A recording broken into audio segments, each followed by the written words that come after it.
তোমরা কেউ কি বলতে পারবে যে কোন অনুষ্ঠান বাড়িতে প্রথমে লাল শাক শুক্তো দেয়, আবার শুক্তো না দিলে ওরা উচ্ছে ভাজা দেয়?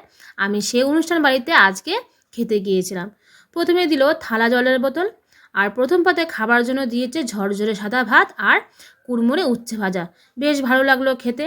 এরপর চলে আসলো সবজি দিয়ে মুগের ডাল, আর সাথে দিয়েছে চিপস।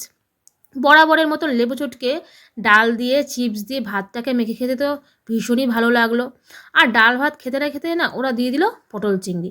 আর পছন্দের খাবারটা খেতে একটু টাইম তো লাগবে, তাই না? যাই হোক, পটল চিংড়িটাও বেশ ভালো হয়েছে। এরপর দিল সর্ষে পাবদা।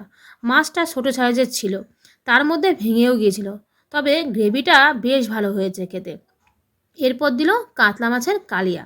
কাতলা মাছটাও বেশ ফ্রেশ ছিল, গ্রেভিটাও বেশ ভালো হয়েছে। তারপর পাতে পড়লো আনারসের চাটনি, সাথে দিল পাঁপড় ভাজা। আনারসের চাটনি পাঁপড় ভাজার সাথে খেতে ভীষণই ভালো লাগলো। কালাকাতটাও বেশ নরম তুলতুলে ছিল। দিল রসগোল্লা। সবশেষে গরম জলে হাত ধুয়ে একটা মটকা ম্যাঙ্গো আইসক্রিম নিয়ে বাড়ি ফিরলাম।